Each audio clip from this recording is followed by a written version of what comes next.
Hey, this is Leon Poe, man. You listening to Causeway Street Podcast. All right. Celtics basketball is back. Preseason basketball, plenty to talk about, plenty to dissect. And this, of course, is the Causeway Street Podcast. I am Joseph Pavone. Sean Dutra's here. Joel Pavone is here, fellas. Hello. 2 games is plenty of a sample size for us, right, guys? Because there's so much to talk about with this team. I mean, you got to win against the Hornets, right? 1 quarter's enough. We got to win. We got to win against the Hornets on Sunday. Plenty there to talk about. But the win against the Magic Friday night, man. Let me tell you, this team not only dominated the Orlando Magic from start to finish, but they made it look easy. And specifically, the stops they got on the defensive end. Because I mean, this has been my thing for the last 2 months. Been worried about this team on the defensive end. You were scared. I was scared, still am a little bit, but they certainly helped me in terms of looking forward and thinking about how good this team can actually defend. I mean, they held the team to 75 points. I get it. It's preseason. But their approach from start to finish is something that you have to say from whether you've been following this team or not. You saw guys for the young guys through top to bottom throughout the roster. Everybody seemed to be committed on defense, which is a really good thing to see right now. That's Brad Stevens, man. That's Brad Stevens right there. That's I told you not to worry about it. Oh yeah, he was playing the 5th. Yeah. Oh, so you're like, okay, they're cool. good, right? Even though we're going to be all right. Hey, okay, so here's the thing: you can't look at that game and be like, we're going to be good because they didn't have Vucevic. It was fucking. Aaron Gordon scored 2 points. Aaron Gordon was 0 for 44 from the field. But that's the defense, though. That's a good thing. Well, yeah, I mean, it is a good thing. They did shut down your guy Markelle. Markel's been working on some stuff. All right.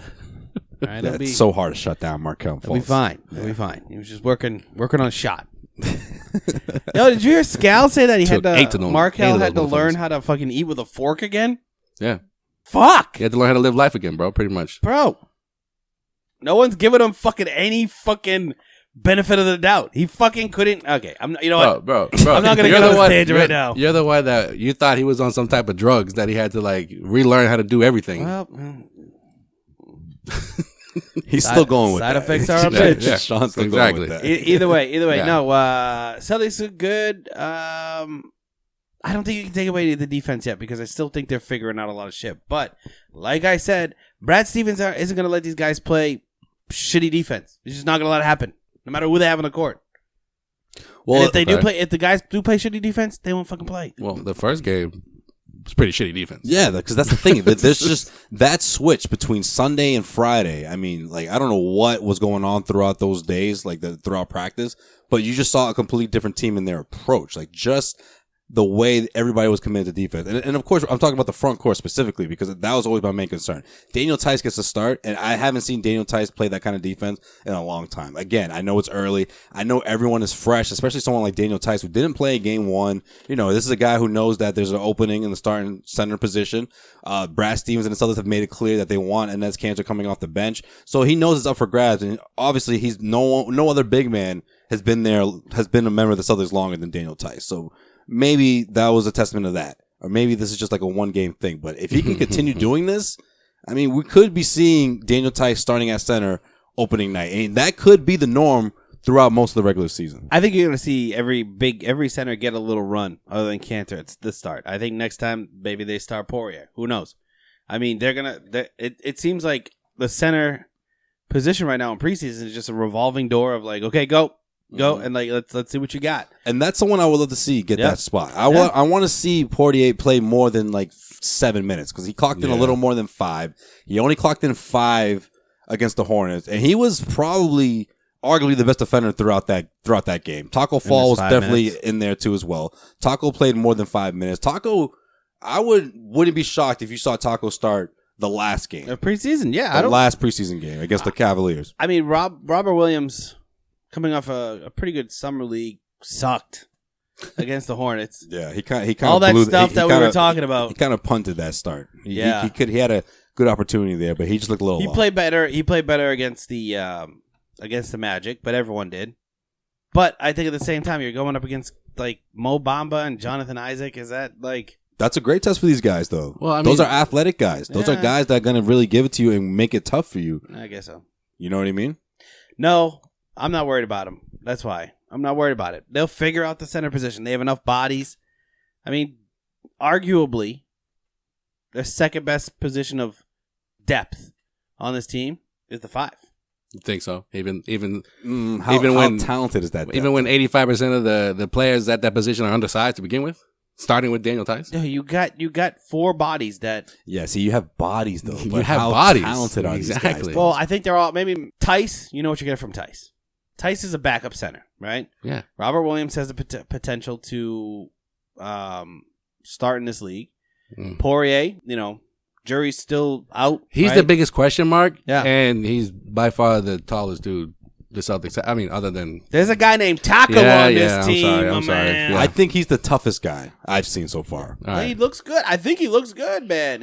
I wish he got some more run, but I mean that's got to tell you. If All right, for someone, if he's not getting run though, it's got to tell you what's going on in practice. Yeah, so. Poirier, for someone his size and the limited time that we've seen him play, I think has a lot more upside because he has professional experience.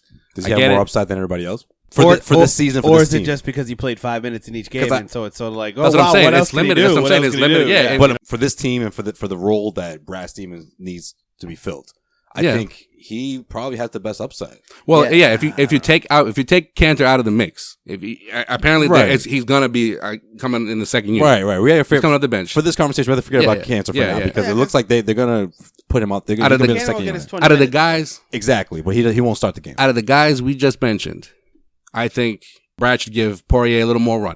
Maybe even start him against Cleveland. What about Taco? Because the last 2 games are against Cleveland. I mean, this was a blowout game against Orlando, and Taco played barely 5 minutes. So what does that tell you? So did Poirier. Yeah. I mean, so what does it tell you though? I mean, I think Brad, And it was at the end of the fourth quarter where the game was Did you won. watch the interview with Brad after the game? He Yeah. was like giggling when he was talking about Taco. Yeah, because he was. How many times did he go walk towards the end of the bench, and on the crowd's going Everyone's nuts, like, oh, he's "Whoa!" coming in. He's like, Edwards, you're in. Come on. It's like, he was. You could tell he's like, I'm not gonna put in Taco because everybody wants me to put in Taco. So that should tell you something about Taco as a player that still needs to develop more. Yeah, I mean, at the end of the day, Taco Fall is not going to be the answer to your front court supposed defensive issues. Not only that, But I also think whoever plays that role, you have 3 possible bodies that can go in and play a defensive rim protector type game. That's pretty good. We haven't had that in years past. Yeah. Even bodies wise. Last year, you think about it, last year you had Baines, Tice, and a rookie who missed his alarm, right? And who never had a chance. and Horford. Right, but I just don't count Horford in that You spot. have to. You for that have to team, because we're though. talking about the front. We're talking about the front court. But going back to Taco for a second. Yeah, let's not get back in that conversation. That's from last week. Going back to Taco for a second, don't you feel like now he's more of like a social media sensation than someone that can be taken serious as a basketball player? Yo, that dude's gonna sell some tickets. Yeah, but isn't that a distraction more so than a benefit in the Celtics in terms of where the Celtics want to be this season? He's a 7'7" fucking Scalabrini, He's bro. 7'5", bro. New 7'5" rules. Scalabrini. No, well, I won't go that far because let's face it, Scal didn't have any upside at that point of his career. That's not a knock on Scal. He had been in the league for quite some time. With Taco, look, I see the potential. I see a guy who can be in this league for a long, long time, but I just think he needs, I don't know, X amount of years. It could be 1, could be 2, could be 4. It's just too hard to tell right now. He looks so raw. This dude's been playing basketball for 7 years, I think. He puts the ball on the floor and He started when he was 15. he puts the ball on the floor and his post moves are just like they leave so much to be desired. It's no, I feel like that's not even like a talking point. Yeah, but- everyone's just fixated on block shots as opposed to seeing his positioning, as opposed to seeing defensive awareness, team defense. I mean, what does he do good? You go down the list of things that a starting center is supposed to have, and he's not checking those boxes, I don't especially think- on the offensive end. No one talks about his offense. Even against Cleveland, because in the last 2 games are against Cleveland. He won't start in any of those games. Okay, in my opinion. So we have a lot of questions. That's giving hope. That's giving him hope. Like, I can make this roster. Again, I wouldn't even be surprised if he doesn't even make this roster. I'm sorry. You guys got a lot of question marks around the front court. Yes. What about Steven Adams? Is that someone you want to go after? If they didn't, he makes damn near $30 million. If they didn't go after AD, why would they go after Steven Adams? Because that means you would have to put in either Brown, Yeah. You'd have to basically Brown, re-sign. Smart. That's too much. Or okay, maybe get off the Steven Adams thing. But Guys like that come few and far between now, so that's why he makes that much money. But I also think they're willing to trade him because they're like, we shouldn't have spent $30 million on Steven Adams. Well, like, because they're hitting the reset button. Team. Yeah. All right, so then are you anybody else? trading Hayward? I mean, that's the only person you can put in that trade. No, let's forget about Adams. Better question: does the Thunder even want Gordon? Well, of course. Yeah, they would take him because it's a player option at the end of the year, and he's gonna take it. Okay, so they get 2 years left of him and 60 like plus $4 million. years left of Adams. Yeah, but so forget. Maybe Adams is just like. You know, I mean, and him and Cantor did play well together, but maybe I don't know, Adams is just tough. a hot name right now. But do the Celtics need to make a trade in the front court, or sooner than later? I think they have to wait and see what they have. I mean, it's just going to take some time with these guys, and that's to be said about a lot of teams, but specifically with the Celtics. I mean, to take away how long Baines and Horford, like that's just an enormous. Right? How long do you wait? That's a lot to fill. If let's hypothetically say the Celtics go, I don't know, 4-5 to start the year, and their just obvious weakness is the front court. The front court. You wait longer than that. You do? Yeah, I'm talking about like a 20-game sample size. Bro, I don't think you can afford this that. This is the team that went 10-10 last year. The first 20 games. I have faith in the front court, but would you be upset if they went 10-10 again? It's the same guy that said get rid of Kyrie after the first 10 games. Yeah, that's who you're talking to. I have faith in the front court. All right, well let me ask you. The front court's gonna be fine. Answer that for me then. If this team goes 10-10, are you disappointed? That's what happened last year. Yeah, man. You want this team to have a better record than that? Yeah, they should be at least like in the after the first 20 games of the season. I think the way this team's built, they should. Like the schedule doesn't really favor that. The Celtics. While they're getting used to Kemba being, the leader on this team, you have enough talent to be a top 3 team in the East. If you aren't a top 3 team after the first 20 games, I think you can basically say at that point, they need to add to this team. I think you're going to know very, very quickly on how this season's going to go because there are some question marks in the front court. You're relying a lot on rookies to be role players.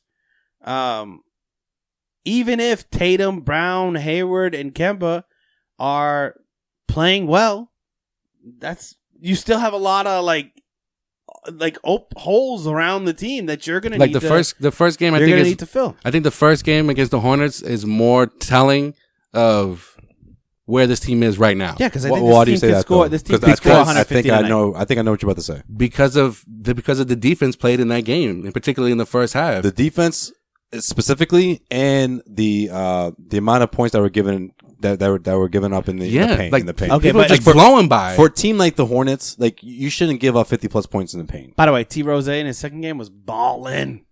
He was balling, yeah. But let's face it, he's gonna be an all-star. That team is gonna be, if not the worst, the second worst. Yeah, probably. I'm gonna put my money on that they'll be the worst team in the NBA. Oh, and you're giving up all those points in the paint against those guys. Again, this is preseason sample. Not worse than Chicago. Not worse than Chicago. I think they'll be worse than Chicago. No way. Chicago blows. Otto Porter is gonna blow his ACL. You see that hair?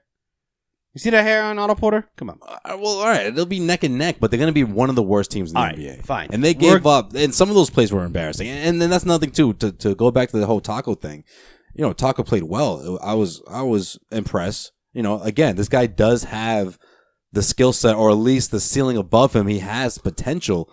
But he did it against their second, third string guys for the Charlotte Hornets. Yeah, that's true. And plus, it was like a momentum. No one talks about that. The momentum's already swinging in the Celtics' favor at that point. So he comes in. Obviously, the Garden goes. He rolled nuts, the wave. He rolled the wave, and he rolled the wave. And it was more. I feel like Javonte Green did his thing more so than Taco. By the way, Javonte didn't get no run. Yeah, towards the end, he's still perfect. By the way, yeah, he went 2 for 2 Friday. Hard for him to make this roster too because of the traffic at the wing. I do. So I know you got your guys' biggest problem is the front court, right? Right. And my thing is with Taco specifically, defense in general too. To me, Brad Stevens has such a problem here, at least with the center position, or at least figuring out. I think he deserves a shot. If he doesn't start that last game against the Cavs, have him clock in 15 minutes. You might as well fucking start him. Have him clock in 15 minutes. Is it in Boston the last game? No, it's in Cleveland. Then you start on the game in Boston and just sell the fucking Garden out.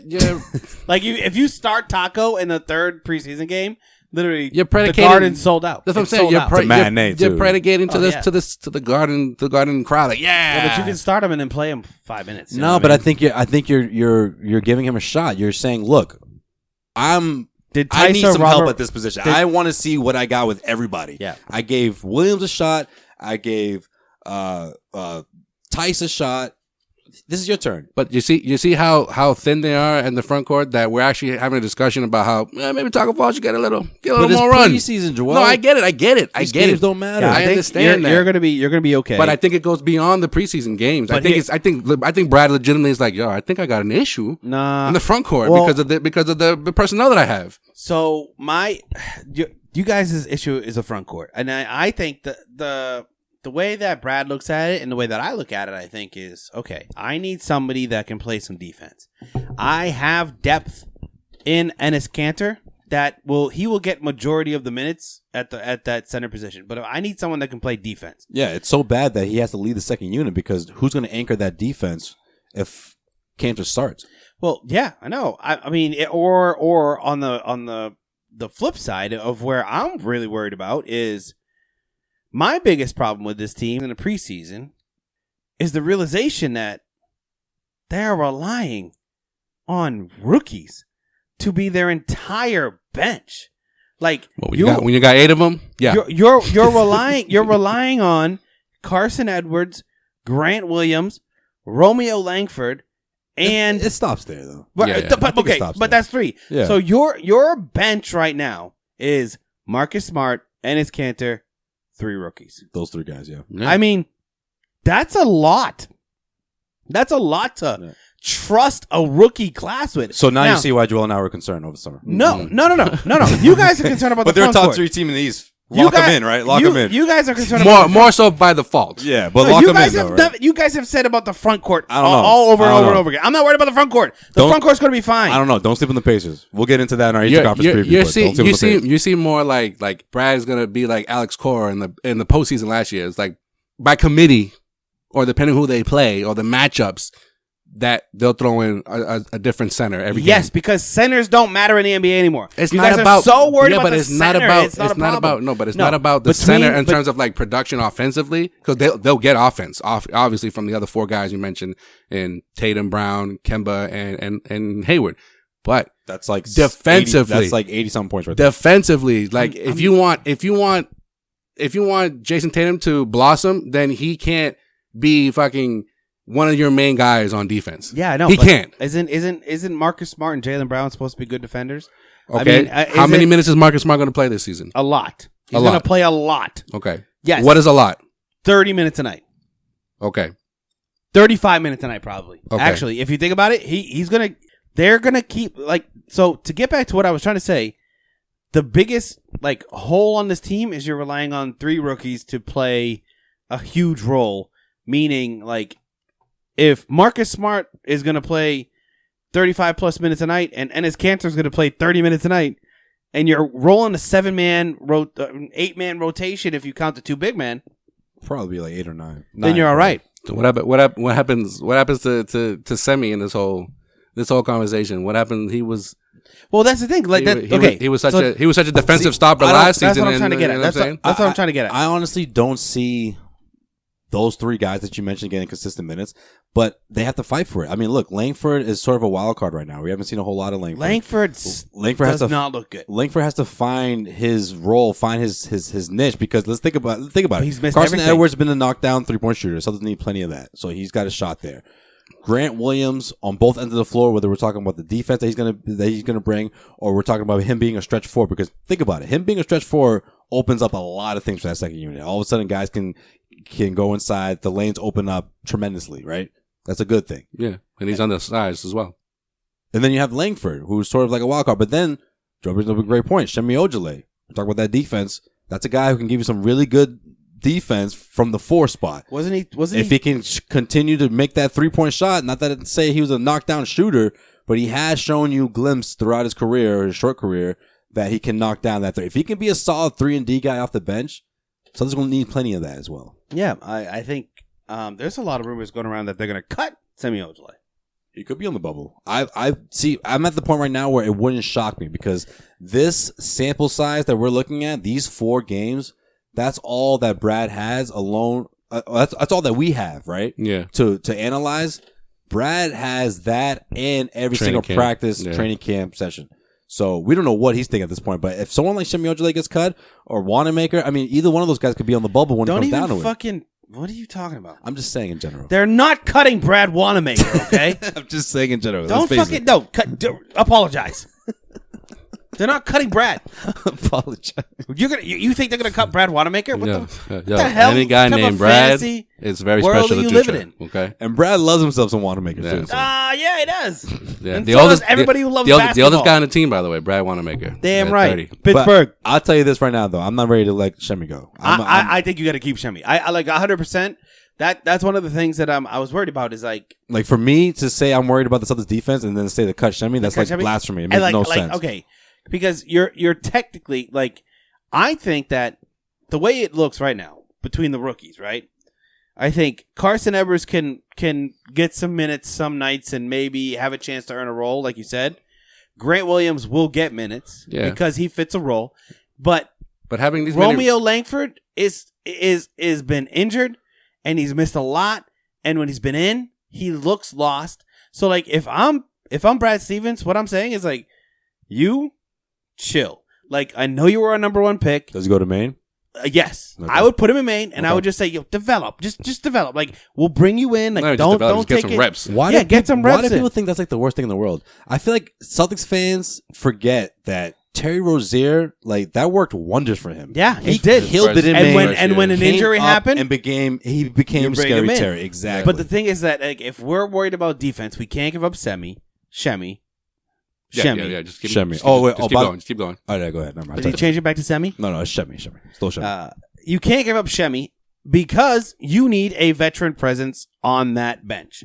And as much as, I love the rookie class and I think they're going to be good, like right now you can't trust them that much. You know what I mean? But this is not the first time Brad has been in this position. Yeah, he was in his position when we sucked. No, when he had 47 different starting lineups in the first 50 games. No. I'm talking about the last few years. What are you talking about? Outside of Tatum and Brown, you had to rely on fucking Gershon Yabusele coming off the bench. Semi. He didn't rely on him off of the bench. He wasn't part of the rotation. Yabusele? 2 years ago? No, not at all. Bro, he wasn't relied upon at all. All right. Semi, yes. I mean, Shemi, yes. Who else gonna fucking hate every time I pretend to say Shemi? But wait a minute, though. Why are we leaving out Vincent Portier? Like, why are we not even mentioning him? I don't even think him as a rookie. I don't think of him as a rookie. I have more faith in him than. Let me tell you something about Portier. That a lot of people might not know. Right? He's French. Yes. Yeah, but he played in the Spanish league, which is considered the second best league in the world. That's the other thing I wanted to bring up. But then it's the third thing I wanted to bring up. Besides those 2 things that you guys just mentioned. I got another thing. Great hair. No, that's not it. But yeah, his hair's pretty solid. No, listen. Great goattee, too. And his tattoos on point, right? Am I right? Portier has had opportunities in the past to play in the NBA. Yeah. Portier made it clear to his agent that if he didn't have a solidified role for these offers, that he wasn't going to come to the NBA. Oh. If he signed with the Celtics this past summer, it's because he's expecting some kind of role. Yeah. And I think that speaks volumes for where he's going to be. Even though we're not seeing a whole lot of it right now in preseason, I just don't... It's hard for me to envision this team, at least from the beginning, first couple of months, this team having a rotation where he doesn't have a role, where he's just sitting on the bench. Because I don't think he'll be here much longer. And I think if the Celtics knew that going into it, they're not going to go out their way to go sign him if they knew that he's going to bolt in a few months. But look at the way when Tice came over initially, right? They didn't play him a ton in the preseason, if I remember correctly. Well, that's another guy that's been, Yeah, but Tice, that was a significant deal that they signed. They didn't play him a ton. That's true. And then all of a sudden the regular season started and we were like, yo, who's this guy Tice, man? Like, he looks really good. Like, he looked really good. Yeah, but he played sporadically, and it wasn't like... Well, but he looked. He was good, part of again, but he had some injury problems. Well, you can add him to the list of guys that you're like, who is this person? But I'm just saying, maybe they're going to take the same route with Poirier. You know what I mean? Like, why do we need... If we know what we got with this guy, why do we need to showcase him in preseason? You know what I mean? Like if we see him in practice balling out, and we know that he can be a backup center, and he can legitimately play 15, 20 minutes a night. I think that's kind of where I'm getting at right now. Yeah. I think Brad Stevens is like, okay, I already have a little spot for him. Let's see what the rest of these guys have. Let's see if I can plug Robert Williams into that too. Or plug what does Daniel Tice have left in the tank after his injury? I'm not gonna lie, man. Between the reports and between the things that I read about Williams over the summer, I expected a little more than this. Like he hasn't looked that good. Yeah, he hasn't looked good at all. He's looked like a little better than what we saw last season. This game against the Magic, he looked good, but also everybody looked good. So I'm a little worried there. I think you're going to need to have a little bit of a longer leash with a guy like Robert Williams because of how raw he is. But because of the potential, like you can't just be like, Rob, you can't go a repeat of last year. You need to give him some burn. Yeah. All right. Well, before we get into it, in case you missed it, and wrap this thing up, let's one more quick conversation on the rookies. Yeah, I want to. Who's impressed you the most, Joel? Let's start with you. Who's someone that you think that could actually carve out a significant role in this team? I'm gonna say Carson Edwards.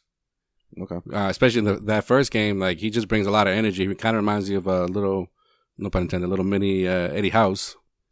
Someone that. What's the pun? His teammates agree because he's short as hell. Oh, I thought you meant off like house. Like you should have said like he's like an apartment. Carson, they're both short. Eddie House. Carson is size. Latin for house. You didn't know that, bro? No, I was. Is that what you were getting at? No, I was gonna say. No, not at all. You could have been like he's like an apartment-sized house, or like a 700 square foot 1 bedroom Eddie House. Not a. He's a studio. Not a literal house. Just saying, you could have went a lot of different ways with it. Your pun didn't really land. I'm sorry. You know what?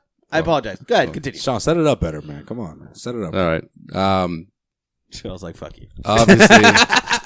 Obviously, someone that brings a lot of energy, and I mean, got the crowd going. He not afraid to shoot the ball. Obviously, right? Very confident, man. This but guy, we saw that it took him like 40 seconds to take that first 3-pointer in his NBA career, and that's because they started off on defense when he checked in. Yeah, like it would have taken him 12 seconds if they had the ball. When you aren't worried about that in the Brad Stevens offense? I think I agree with you. What do you mean worried? I'm worried that. I mean, you do realize they lost some 3-point shooting, right? I understand. Okay, I understand. But I also know I think that someone can get you a quick bucket in a timeout, coming out of a timeout. Bam. Yeah. Are you dating him? No, I'm helping your theory about how Brad Stevens is like the greatest coach ever. I know. I'm just saying. Here's what I'm trying to say. Brad Stevens' offense, the ball should be moving, right? Okay. Now, what I've seen with Edwards is like, if the ball gets to him, he's fucking shooting it. Yeah, like, okay. He's not dribbling. He's not looking for the extra guy. He's not looking for the extra pass. You don't think Stevens knows that about him? I understand that. There'll be a ball handler outside of him. He's not going to be the ball handler. I don't care about a ball handler. He's the shooter. He's the scorer. I'm talking about in the flow of the offense. Can he needs to learn that every time he touches the ball, he can't fucking shoot it. Like that. Like that's the thing I'm worried about. Well, you saw some of that against Orlando, though. He did take it in for a layup. At one point. He took it in for a layup just because Robert Williams made an unbelievable fucking save and passed it to him in the corner, and he up faked and went to the hoop. Like he's still shooting the ball. Like every time he's touched the ball, like that's the only thing I'm saying. He's just got to be more of a team player. In his first NBA game, where I bet you Brad was just like, just let it fly, bro. Yeah, I'm sure he was. He didn't think twice about it. That's not going to cut it in the regular season. I think if he can't work, like it's good to have a scorer off the bench. We know that. But one of the things we talked about with Kyrie Let's go ahead, bro. He's gonna come up. Go ahead. Just keep going. Yeah, dude. Fuck. Just go haters, ahead, dude. Just go ahead. Fuck the haters. Just go. Say it. No, he's not. He doesn't care about that. He just cares about just saying his name. That's all. Go ahead. I just fucking thought we made it so long without him, man. Let's go ahead. Go ahead, bro. If you keep harping on it, just keep going. I'm just gonna say, in the way the offense flowed last year, the one thing we said, like Kyrie, great, you can score, but when you get the ball just stops moving. You know what I mean? No, and I hope that's not what. I hope Carson Edwards just like I would get shots up to get good ready for the season. I get you. But in the offense last year, there were offensive schemes where Kyrie was off the ball, so I think Carson will benefit from being off the ball. and he'll be ready to shoot. And you need guys like that. Yeah, you need energy guys like that who can give you a bucket. You know, Brad's been itching for that throughout his tenure. I'm just Who can give you a bucket, and you don't have to worry about his confidence. To add to your question, who else has been impressive? I like Grant Williams because I've seen a couple of veteran moves from him in terms of creating contact, getting to the free throw line. In the front court, you're going to need a lot of that. Yeah, so I asked you for one most I know, impressive man. person. I mean, Just, there's only... You took mine, but it's okay. All right, my Same bad. here. You took mine. It's okay. But yeah, I agree, man. I agree. I just think his overall attitude and his feel for the game he just doesn't look like a rookie out there. And that's exactly what you want to see. I love myself some Grant. If he was like 4 inches taller, I'd love him more. Going back to Carson Edwards really He's quickly. the young Draymond. I'm telling everybody. Going back to Carson Edwards really, He's a really young quickly. Draymond Green. The reason why I'm worried about him is I see more J.R. Smith in him than I do Eddie House. Eddie House was J.R. Smith. What are you talking about? Eddie House was a responsible J.R. Smith. Like, he knew his role a lot more than J.R. Smith knows his role, or like he was just more efficient, man. That's what I'm saying, though. Yeah, but he but was you're- efficient because he took less He was shots. chucking. Based though. on But he what took I less saw, shots. based on what I saw in summer league, he didn't miss a beat. You know how sometimes I in know. summer league people just dominate, and then when Yeah. it comes to preseason, you're like, what the fuck happened? Literally, he has a very fast release, Yeah. and also Sean, do you not like Carson Edwards? Seriously, bro. I'm starting. No, yeah. You're just picking at him. No, I think there's a lot of hype around Carson Edwards. Is he right on now. your list Like already? if he had picked Carson Edwards, we're just like, yeah, but we don't know. He's like, no, fuck that, yo. He's gonna be a good player, guys. Come on. No, I'm for real. I said this off air. He looked like shit tonight. You're absolutely the first person to have a problem with Carson Edwards. Oh, that I've by spoken the to. way, his fucking shorts are mad fucking short. Oh, here we go. What the fuck's Here up with we that? go. You know what I mean? Like, I was watching him tonight. I was like, bro, That train's never late. bro, are you Next wearing, up is gonna be his hair. Are you wearing women's soccer shorts? Is that what you do? Do you have them folded up around the fucking Is his waist hair, to make him higher? Is his hair unkempt too? No, his hair is what his hair is. He looks like a fucking fool, but it is what it is. But it's But it's him. But Marcus Smart does he's it. taking care of it. No, Marcus Smart. I was talking to Paula today about Marcus Smart's hair, and I was like, "Can you believe his That's hair?" his fiance, by the way. If you guys don't know. I was like, "Can you believe his hair?" And she was like, "That's not good." And I was like, "I know." I thought you were gonna say I kind of like it. No, she agrees with me. I don't hate it. But yes, if I had to rank the rookies, ranking the rookies. All right, no. Before you say that though, the guys you said Grant Williams, I said Grant Williams, and Carson Edwards. The question was, No, do man. they have a role? You got Carson. I got. Well, that's what I'm trying to get at. All right, I think he has a role. if you're talking about ranking like the rookies, I think Romeo is at the bottom because he's just unproven. He's raw. He needs time to develop. Yeah, but He you actually don't know. reminds me a lot of James Young, which is not good. But James Young. we'll figure really? that shit out. Nah, it's but not but I cool. mean, Who you loved, by the way. I loved, but also I was proven wrong time and time again about. All right. Yeah, he's no RJ Hunter. Yeah, no, he's much better than RJ Hunter. Stop it. You want to go back there, bro? Yeah, we could do that. I could do it all Dude, day. I will pull up some turkey highlights right now, bro. RJ's killing it. Okay, I'm gonna say this: Carson Edwards. No one's gonna like him after 15 games. He's gonna be the biggest thorn in the side in 15 games if they're starting to lose. This is such a lie, man. I can't wait for Joel to pull his audio. In For like 3 someone months. that thinks that the Celtics can make it to the NBA Finals, you seem awfully concerned about little things. We're talking about me and Sway talking about big things I need to be worried about that you're not worried about at all. Concerned Wait, about. wait, At hold least on, big. hold on. You still holding on to that? To what? This team can make it to the NBA Finals. Yeah, yeah, Of course he is. Jesus. yeah, man. Yo, I'm telling you that foursome that they have, the 4 players, the 4 All-Star players, because Jaylen Brown got a haircut. He's now an All-Star. All right.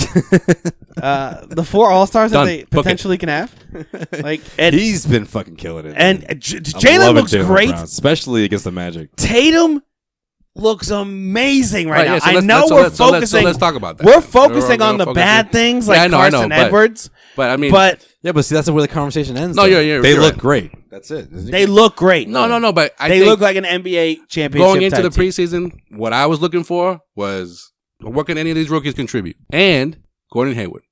That was my thing. I was like, yo, How do you if feel Gordon, about GH? if Hayward looks GH, pretty good, man. if he, even if he's missing shots, if he looks aggressive and he looks confident and taking those shots and making and trying to make different plays, I'm cool. I don't care if he's only averaging like 9 points. Gordon is right now. the least of my concerns, Yeah, man. yeah. I'm telling you right now. Gordon has the approach, the attitude. Yeah, no, because after everything that was said about him, that's what I wanted to see. I envisioned a Utah Jazz uniform on Gordon Hayward his last 2 games. Like, that's how good it's been. Like, I see this.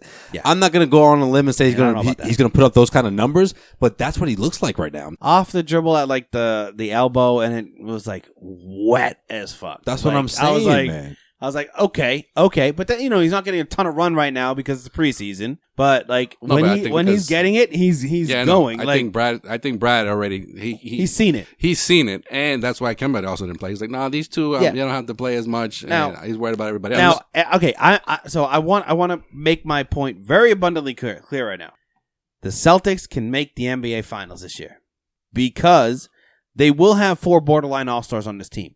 Now, if they can figure out their bench, It's going to be like 1, but okay.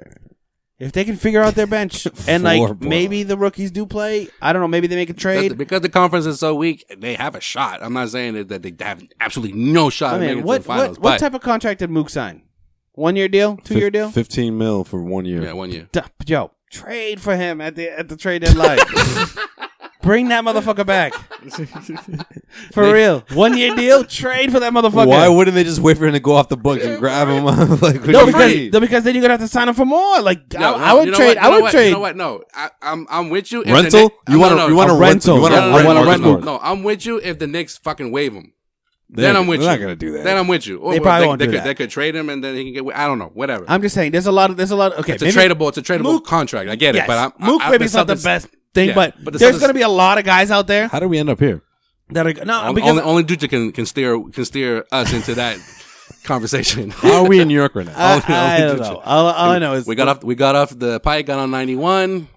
On all 84, all of a sudden we're in the Bronx. We're in front of MSG right now. What the fuck happened?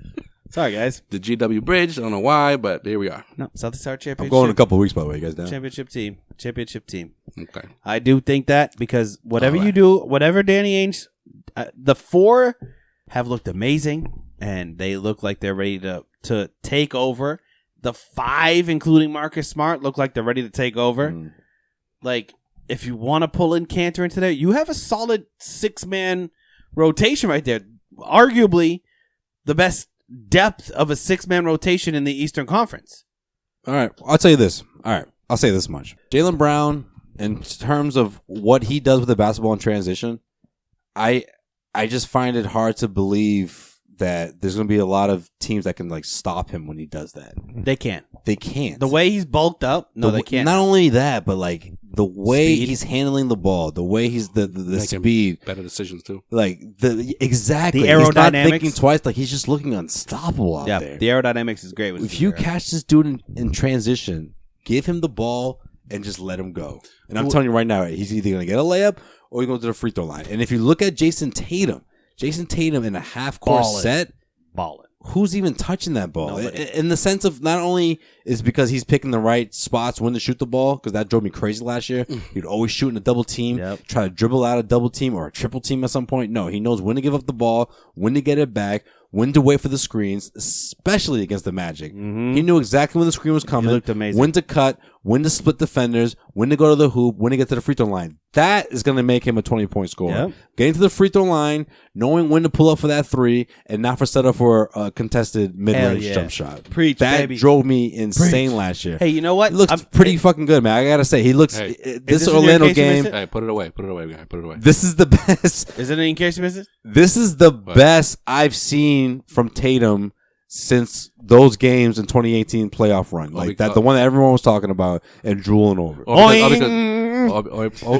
Is it because he's de-Kobe-izing himself? No, That's what I was saying. That's what I was saying, man. That got nothing to do with it. I wasn't sure. I didn't want to spoil it in case you missed it, but that got nothing to do with it. Bro, now he's Brad Stevens Tatum again. Like he's back to hey, I know you felt yourself and you went to go learn with Kobe instead of learning with me, but now you're back with me again, so it's threes and layups no more ISOs, all right? It's not like he spent the summer with Brad. He spent the summer with Popovich.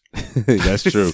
That's true, but no. That's not what it is. Even better, bro. All right, then. That's not what it is. What happened to Jason Tatum last season was a result of what happened in the 2018 playoffs. No, okay? He came in with a big head.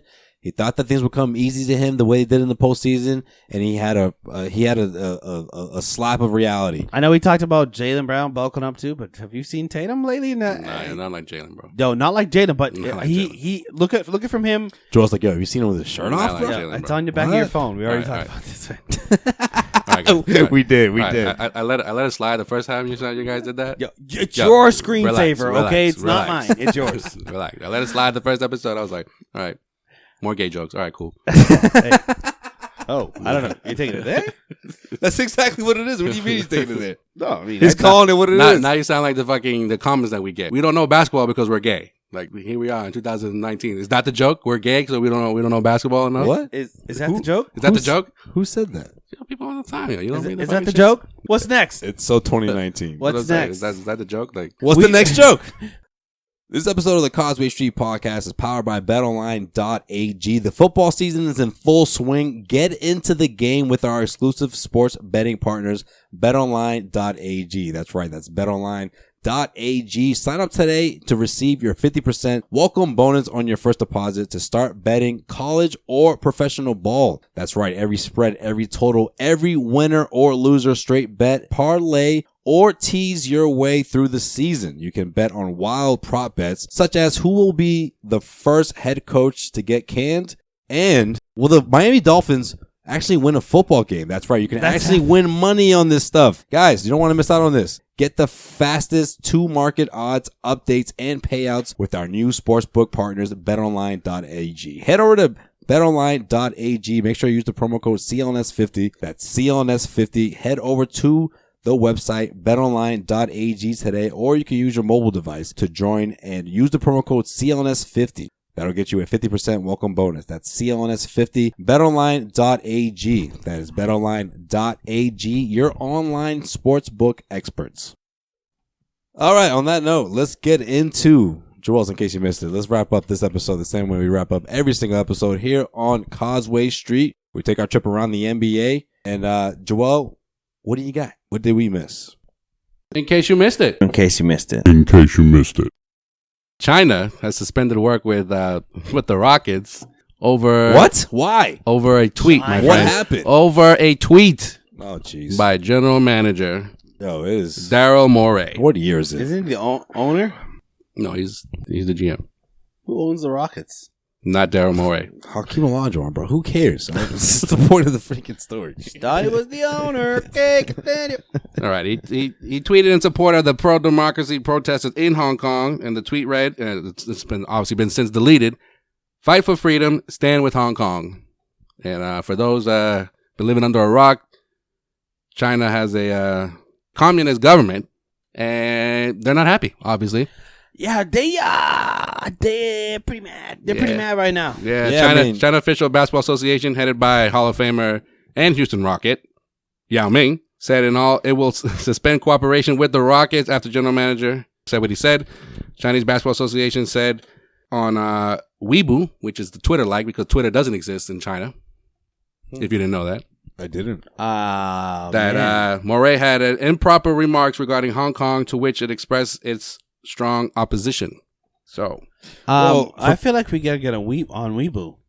Weibo, something like that. We need to get on Weibo. Well, if people don't know, the biggest thing about it, or the beef, I guess I should say, between Hong Kong and China is the fact that people from China, or I should say officials from China, can go into Hong Kong and just extradite anybody that they want. And the fact that China's just making such a huge, big deal about this, I mean, I get it in a sense, but I also don't get it. And the reason why I do get it is because the NBA has so much invested in China. Yeah, I mean, that they know that they sort of have them by the balls, so to speak, if you know what I mean. Because the reason why it's been in the news, like a hot topic in the news, is because of the relationship that the NBA and China have had for years. And the United States and China has had. Yeah.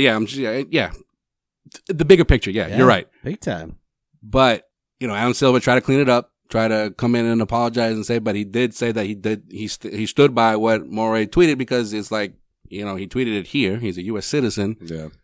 And this country is obviously completely different from the Chinese government. Yeah, you can say whatever you want. Exactly. You can criticize whoever you want. But obviously they're taking it as like, oh, we're in business together. We've had a great relationship, and You now guys are making fun of our. you're kind of you're making fun of like, and so in so many ways how we do things here. Yeah. Yeah, man. How dare you? I mean, yeah, horrible move by Daryl Morey. Also, though, I mean, what are you gonna tiptoe around China forever? You know what I mean? But But see, the thing is though, with with these NBA players who have been asked about it, They're scared as fuck. who also have relationships with the Chinese in terms of money in their pockets. You got the Golden State Warriors, for example, with Steph Curry and Steve Kerr, they're just like, yeah, we don't know much about it, we don't want to comment on it, but It's not a they're very good move by them. quick to comment about other things in the news that are happening here in this country, for example. Here's what this proves. The United States is not the biggest world power anymore. It's fucking China. China is the number one world power right now. Everybody's so financially reliant on China, whether it's the NBA, They don't want to burn bridges. whether it's the United States, whether it's the European Union, nobody can burn bridges with China. China is just like, we're going to do our thing. We're not going to talk shit about anybody, but we are producing everything and sending it everywhere across the world. So you guys are fucked. Don't fucking talk shit about us. And it's been like that for a while, and people are just ignoring it. But now, like, this is the first major organization. No, everybody's realizing it. Everybody's realizing, like, China's actually got the most power and the most fucking, like, ability to just make the NBA not irrelevant, but it's not going to be a global sensation. It's a black, Yeah. it's a black guy. They It's a would- black guy for the NBA. Not Because My only- man, the NBA is not going to exist in China in 3 weeks. Yeah, It's see, starting It's going to now. never have happened. See, that hurts them business wise, and that's why this is a big deal for the NBA. And here's another thing too: the NBA has done a terrific job in terms of being the one league that speaks out on social injustices. Right? Yeah. They did the Black Lives Matter movement. Whether we're talking about LeBron James and Chris Paul and all them getting on stage. NFL. Well, exactly, the NFL is like the complete opposite of the NBA, right? But ain't no one can fuck with China. But no, my whole point is like when you put yourself on that platform, on that stage where you're like, okay, we'll speak out against social injustices. We'll let our players speak out. Yeah. We won't penalize them. We won't like for example, the whole Colin Kaepernick. If he was an NBA player, he'd be all set. It wouldn't have been a big deal. he'd be So then signed, now with this thing, it's like, okay, well, Morey is like, hey, this is the quote unquote wokest league in sports, right? I can say whatever I want, and then. Now, backfired big time. But he Now when it's forgot time- that yeah, he's but it so backfired. financially dependent on a fucking communist country. But that's the thing, though. Like You can't talk shit about it. But now It that backfired because no, of that. They forgot how much But now that it it's affects, invested in China. now that it affects their pockets, they're mute. They're not saying a damn thing. They said that if they drop They're one backpedaling deal, almost. if They're they drop, backpedaling, and that's hypocrisy. And it's finest. yeah, it's pretty pathetic actually. It If you is. really think about it, It really is. the fact that Steve. Well, like, the fact that the commissioner had to step in is like, okay, the NBA is in panic mode. That's the panic button. panic Exactly. fucking Yeah. button, Huge, big and time. he definitely sent out a memo that says, if anyone asks about China, just say you don't know shit, because we can't lose this deal. That's why all the players are mute right now. The reason why those got the those memo. salary caps went up, mad millions of dollars, The TV deal. the TV deal, but also because they're getting like at least $500 million from China every fucking year. Like the fact With that sponsorships and NBA China and all Yeah. that stuff that and international fucking TV deals, like to have the games on over there. Like the fact that the Lakers are over there right now and LeBron could give two shits about what's going on. bro, No, I'm just saying someone who's always been outspoken and he hasn't said shit. and look at Trump now shitting all over Kerr and shitting all over fucking Stephen Curry because they have nothing to say. My man, Just because they didn't want to go to the fucking White House. That's why. Well, I know, but I'm saying- No, I know, but fucking he's so hated bitter. it, But they're that was- always so open about shitting on him. Yeah. It's the first time he's ever been right about They anything. didn't clap in his back. entire They didn't clap presidency. back. Yeah. You know what I'm It's saying? the first time Trump's ever been right about anything in his fucking entire presidency. Like it is saying something like you are. I mean, I don't agree with Trump because he's saying they shouldn't have been talking bad about the United States. No, they should have been talking bad about the injustices in the United States. But if you're gonna talk bad about that, if Daryl Morey goes over there and sees the injustices happening in China, you better fucking talk about that shit too. And if it gets to the NBA and you know about it, and fucking Steve Kerr knows what the fuck's happening in China, His team has been over there many years to do their thing. He has the number one sponsored player in Klay Thompson in China. The most money he's making in China. He's got the Chinese shoe deal on his team. He knows what the fuck's happening in China. Garnett's been out there in the past. Paul Pierce has been out there in the past. I mean, the relationship is fucked right now. It's fucked right now. Let me tell you some of the backlash so far that's been happening because of this stupid tweet. So on the Chinese Nike website, there's no Houston Rockets gear available anymore. CCTV, which is their channel where they play all the NBA games, they're pulling all the NBA games for now. They're also taking down any NBA signs and posters and painting over NBA logos, anything Houston Rockets related, all around Shanghai and other cities in China. And the Nets and Lakers game they had there, they didn't allow any American media to go. Yeah. Like their practice were closed. But here's the thing. Well, they played two. They played two, yeah. The NBA should have just bet on themselves.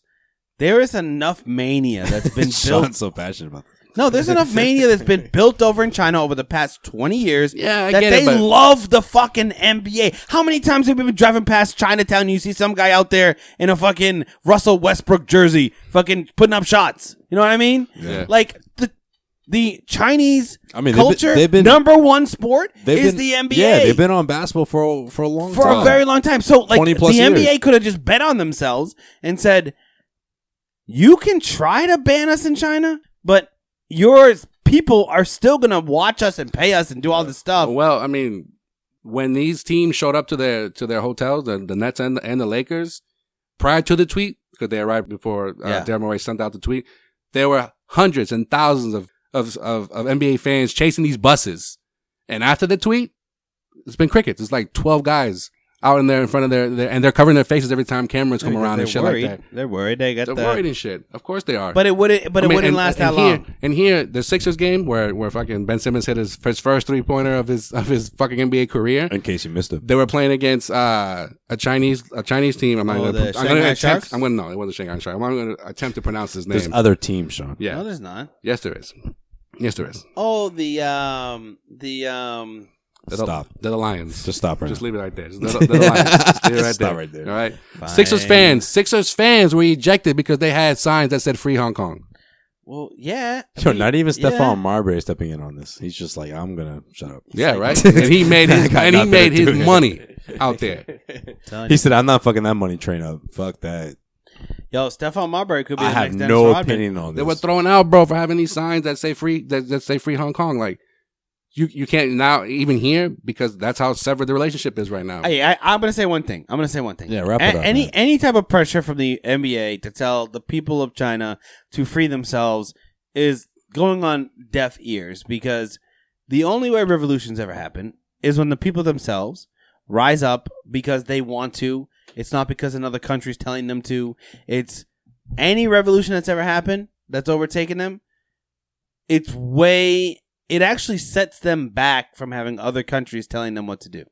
You know what I mean? Like, it has to be authentic. It has to be the people of Hong Kong rising up against communist China and going against it. But you know what? I don't want to go down that route, but all right. No, but I'm just saying. Don't shoot the messenger on this one. That's what the Chinese government's worried about. Got is you. that I was just the NBA has a big enough platform to swell the people of Hong Kong or to swell the people of China to go against the government, which I don't think was ever going to happen. If they just ignored the tweet, no one in Hong Kong would have been like, Daryl Morey. No, but that's said what? But that's just you know it, though. I mean? What if it was flipped and a general manager of someone important in the Chinese league was like, yeah, man, them Americans, they're dumb as fuck. Like, it would just happen.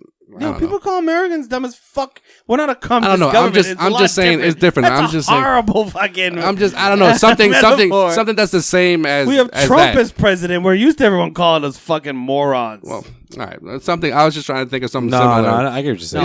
You see what I'm saying? Like events were canceled.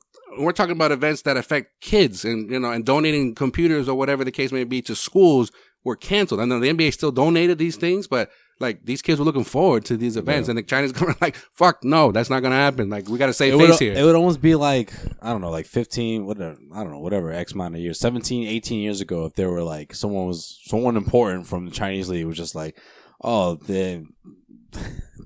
I don't know if this even fits, but No, the U.S. You know, they deserve 9/11, or they should have fucking got 9/11, like something like that. This is why 9/11 happened. Yeah, this is why, like something that would have attacked American politics, or their in freedom. the sense of that we all felt offended as American people. Because think about it, Chinese. No, it's different. It's different. Chinese citizens they're offended by that. They're not offended by it. Some people agree with what's going on. The right Chinese citizens. Okay, why would they not? we're getting into a very political debate. You The did this. You the did this. Chinese seriously, citizens. I wanted to go 10 minutes ago, but if you want to go there, listen. It's the Chinese citizens that look at the tweet from Maury and say, "Wow, look at the support we're getting." They're not looking at the tweet though. man. They don't see. They've never seen the tweet. The government is telling them, "This is what this motherfucker said. Yeah. We're not going to deal with the NBA anymore." Yeah. And they're like, "Okay, That's why that's what it is." That's why there aren't thousands of fans lining up for NBA players right now. There's only like 20. The government is telling their Because citizens, they're gonna we put them are in going a- to boycott the NBA, and then they can't say, "But why?" They're going to say, "Okay." But that's the thing. The thing that Jeremiah is fighting. Sean, a fighting lot of these for, guys are brainwashed, man. For Th- real, bro. that's That's what I communism mean. is, bro. Hello, Yeah. that's what I'm talking about. That's what Jeremiah was saying. Is that you need to fight for the I people of Hong understand Kong. that, but that's not his position. they're not bro. That's not his brainwashed. position. He's a fucking GM of a Yeah. NBA team. Yeah, people in Hong Kong love what he said, but Chinese people are like, "Whoa, wait a minute!" Like, I don't know. The best That's example I not can think of is like diehard Trump fans. Like, they wouldn't like that if someone like made fun of Trump or whatever. Like, I mean, they're used to it here in this country, but like on that sense, it's hard to compare the two Yeah, it because is, it is. yeah, because One's communist, one's a democracy. exactly the citizens Run of the China United States. they Sort of, bow not really. down. They bow down to the leader way more than Americans ever would. Yeah, for Trump. because basically what's happening Or right any now. president. Basically, what's happening right now is like, hey, do you like the NBA? Oh, you do? Well, stop liking them. And if you do like them, your family's gonna starve to death. That's basically what the fuck is happening over there right exactly. Okay. now. Like, so we'll then- pull you, we'll take you out of your job, we'll put you in a fucking Okay, concentration either you're camp, with us never or- pay you yeah, again, and your exactly. family will And live then- exactly. by themselves. And they Exactly. can't question it. Yeah. That's fucking that's communism, that's bro. Okay. Again, I agree with you, but that's the reason why this relationship with the NBA was so important, because no other league, no other American league had that relationship with China. Yeah, but you also can't bow down to that it's shit. not about bowing down. The They NBA are bowing down no, to they're that not. shit. No, The they're NBA is not. bowing No, down to they're that not. shit right now. No, listen. Yes, they are. Listen. They're not. All they want to do is fix it. Fix what? Fix the Because the, they the, said the the mistake truth? that tweet. How, They said the truth of being like, hey, it's the truth. Listen, it's the truth. If the majority of the people don't believe in communism, that's the reason I brought up 9/11, because that's the only like that's the sore subject that'll really get Americans riled up. but So American. This nearly gets Chinese citizens as riled up, because they're like, wait a minute, you guys are sports. Like, we've separated you completely from the political conversation. Yeah. Now you're getting into politics, and we're in a space where like we believe in our leader. You can't be talking about our leader like that. Exactly. You can't criticize our leader the way you just did, because that's our guy, and you just cross boundaries that no one's ever done before. It's almost like we see color, right? Everyone, every human being, right? But if someone that you believed in wholeheartedly was like, yo, this table, obviously people listening can't see this table's brown. But if the leader says, no, this table is black, and the people who believe that in that leader are like, okay, yeah, he's right, the table's black. And then somebody from the outside goes, what are you, stupid? The table's brown. And it's like, whoa, how dare you say the table's brown? My leader said the table's black. we believe in this table. This table, our leader says it's black, it's black. Do you remember in Toy Story when Buzz and Woody go into the claw machine? Oh man, we don't watch Toy That's Story, fucking what's happening right now, brother. All right, okay. What- you know what I There mean? you With go. all the For aliens those that are have like, seen who- Toy Story, oh, who's- you can see the comparison Yeah. in this. That's how we're gonna wrap up this little piece right You here know what I'm of saying? in case you missed it. Yo, that's It's fucking true. China. You're bro. right. You're right. If you grew up thinking that basketball was the end all or be all, and then someone was like, "Nah, man, soccer is so much better." What? Like, how you gonna tell me that? That's what I'm saying. Fucking China overtaking our fucking podcast. I just think it's What's I your think it's worth talking about. I just don't want to ignore favorite? it. You know? Okay. Let's to bring me, this back to me, our podcast. what makes it so interesting is how other countries, other cultures, like, you just don't mix in politics and sports, and like it blew their minds. They're just like, wait a minute. Well, what? it also like, what did you guys just say? Like, it also it was goes too to much show for them. It's too much. I don't even know if it's a good progression, but it's a It progression. might be. And At the end of the day, it might be. Maybe in a couple of years. It's like the platform progression. Like, it doesn't matter what you do. It doesn't matter what you're getting, how you're getting the platform. Right. You have a platform. So if you're educated enough, you can make a statement and it can change people's minds. Right. It's like, yo, that's what we do over here. And it's like, wait, we don't do that over there. We don't do that in China. No. You know what I mean? The politics- singers sing, the cooks cook, the Right. the basketball players play basketball, You and think- the politicians politics. You think athletes in China speak No. out about stuff? Like, no, They don't. They have a job that's been. It's like Exactly. fucking The Giver.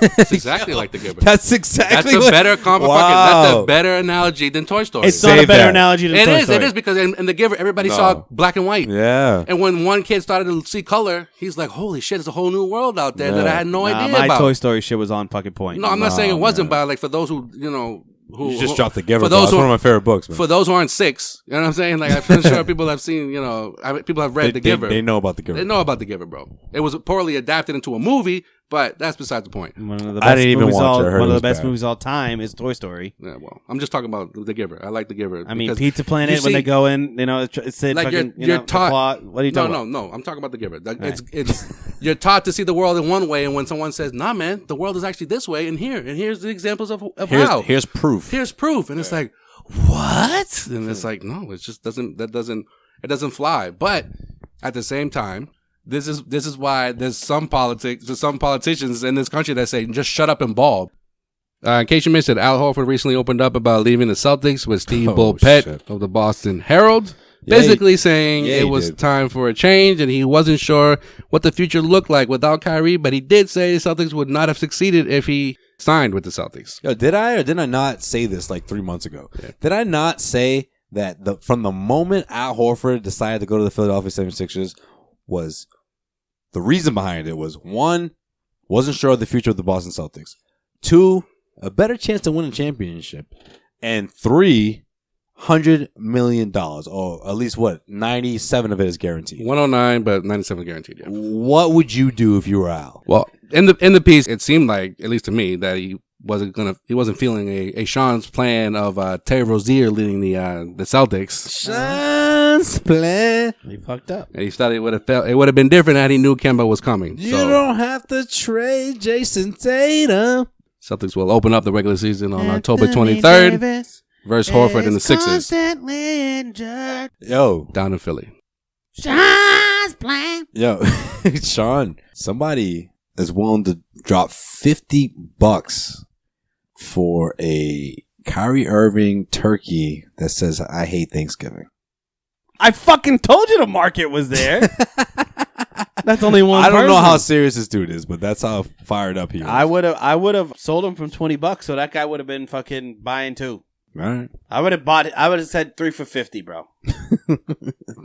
You got $50 to spend. I ain't gonna leave that sitting there. 3 for $50. I'll give you a deal. So is any of this news to you guys? Because I'm telling you, that's exactly why I left. That's why I don't blame him for leaving. I just don't get like what this news is to me is that it tells me that Al Horford was so far along with signing with Philly way before anybody was reporting about it because they were tampering. he didn't even because they were tampering and he didn't. I don't think that he was didn't the know. case. He didn't know all about Kemba. No. We knew about Kemba like 5 days before Al even rumors came out about Al. Well, it's because, No, the It's Al rumors because came out first. The same And- day. and because they didn't sign Jimmy Butler. That's why they had that the extra same money. day that he declined his player he option. was going to Philly.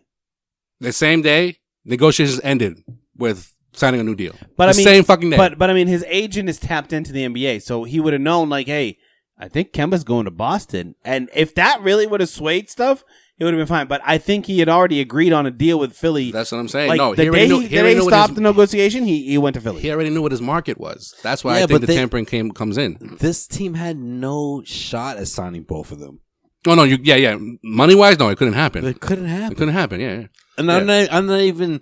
And I don't I'm not think- even talking about Inez Cantor's contract. They didn't have enough money. Never say never. They didn't have enough money. They would have figured it out. Okay, they would have to trade off Hayward or someone of that caliber. They would have traded. They had to shed salary big time to make that work. They would have traded Shemi.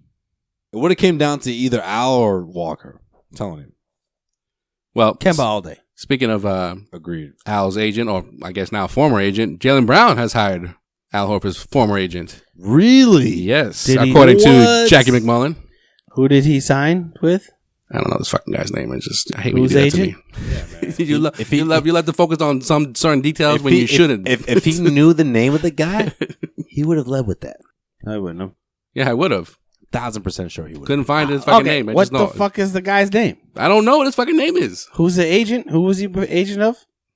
He's a former agent. Of Al Horford. Al Horford. Former, not current. Let me text Anna. I don't really think this is a good business plan for Jalen. I mean, Nah, he can't handle those kind of negotiations by himself, man. Well, obviously, he's clearly ready to talk about a new deal, whether it's in a week or so or next summer, because he negotiated his own rookie deal. Oh, he confirmed it too. Ooh. Yeah. confirmed what? Jason Glushon.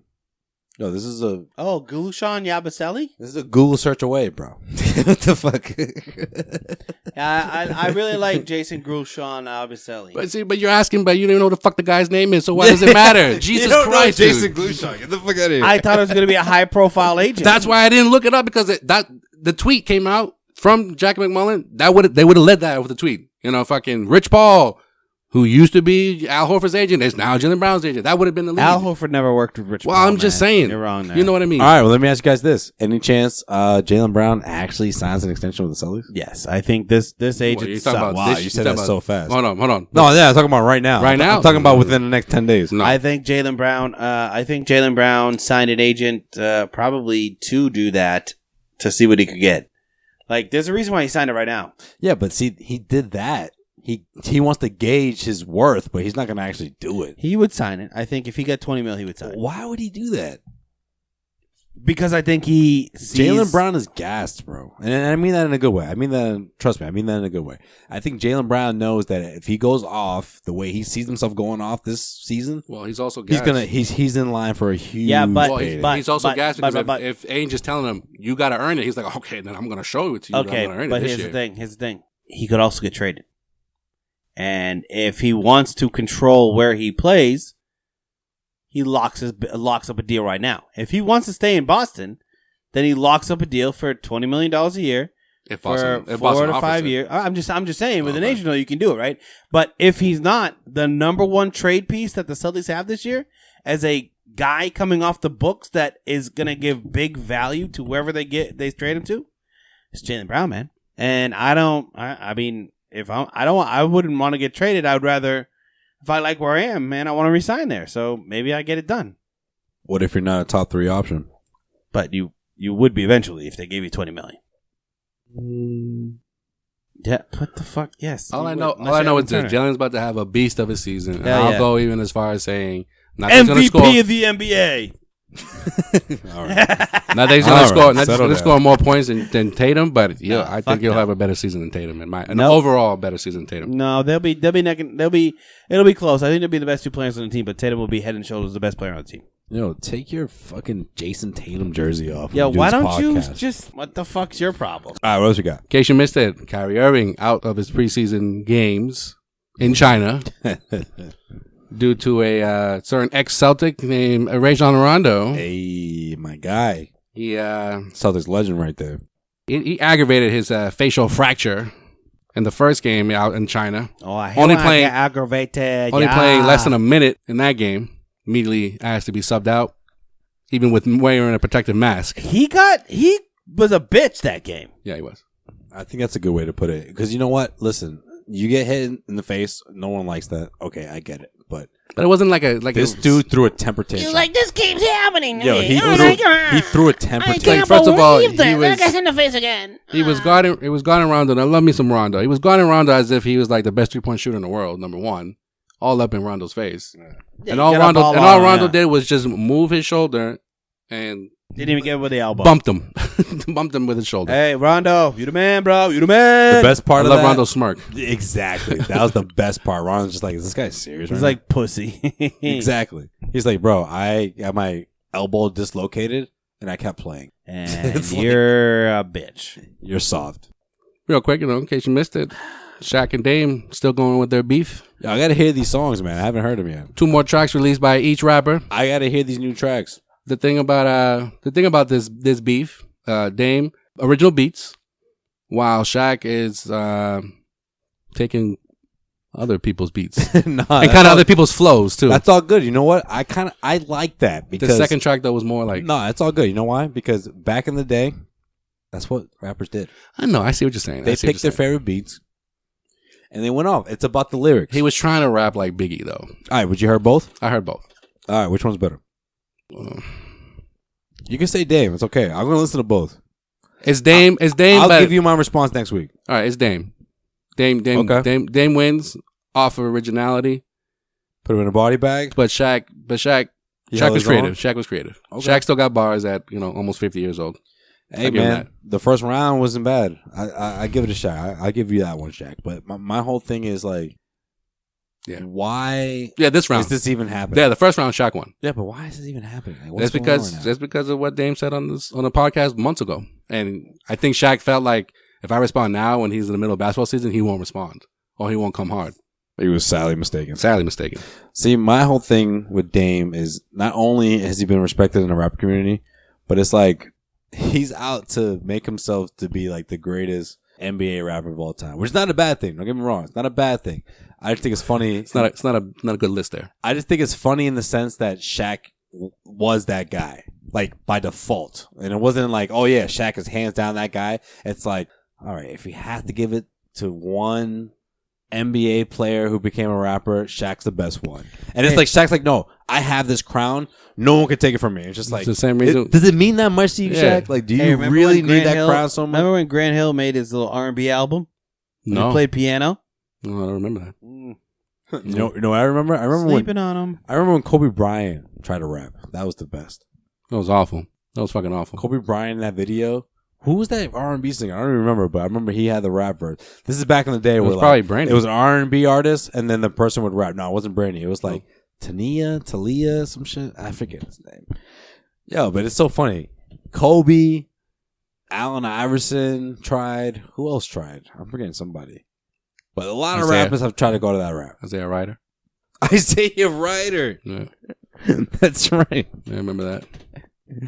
I just think it's Iman so Shumpert, too, does a lot That's of right. rapping, Iman yeah. Shumpert right now does rap. And he's respected too. I just think it's For some reason. I just think it's so funny that Shaq's like, no, I need this crown. I'm the NBA / rapper. Fuck you, Dame. It's like the I Dwight Howard need my thing. crown. He's not. He can't. No one else will be No called one can call Superman. Superman, right? Yeah, he gets mad. He You gets know pissed what? off. It is like that. It's exactly like You're that. right. It's Yeah. one of those things where it's just like, no, this is my crown forever. Don't take this away from me. It's like, Shaq, you're like 20 years removed from your last rap album. Like, It's okay. get over it. man. Exactly. You're good. You'll Exactly. be all right. You'll be all right.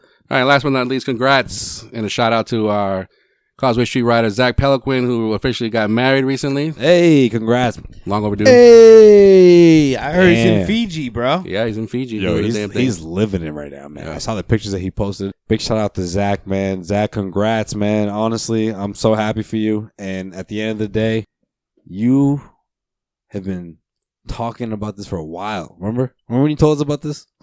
Oh, about the wedding? Yeah. Oh yeah. You were so happy. He was pumped. So as soon as I saw those pictures, I was like, Zach is living the life right now. Good for him, man. Good dude. Happy it for be. you, bro. Congrats. Yeah, Doing it man. Congratulations. The 76ers still suck. I mean, Okay. And on that note, follow us on all social media platforms at Causeway Street. Peep us out on causewaystreet.com for all your Celtics rumors, news, and opinions. Sorry, not the 76ers. Zach's a Pistons guy. That's what I was thinking of. Yeah, that's the squad. Yeah, Pistons suck, Zach. But congratulations on getting married. And living in Fiji for the rest of your life, I think. Yeah, he has been out there for a little while. I think he's moving there. Oh, is he? Cool. I always think of the Truman Show whenever I think of Fiji. I always think of Survivor. They're always out in Fiji. Poor guy. Wanted to go to Fiji and was in a travel agency with posters full of planes that looked like they were going to crash or get electrocuted. Yeah, man, that guy's life sucked. But that's a whole other conversation. Yeah, his life Speaking of communism, no. on TV. He had a lot more things to do than to like be pissed about. If you haven't already, check out the Truman Show. It's a great movie. All right, everyone. Hey, Best Jim Carrey movie. For one, I just wanted to get this out here right now. Thank you for not only listening to the podcast, but for reading our articles, We get a lot of hits lately, so I appreciate everyone. If you haven't already, head over to CausewayStreet.com. Again, that's CausewayStreet.com. We're getting ready for the regular season.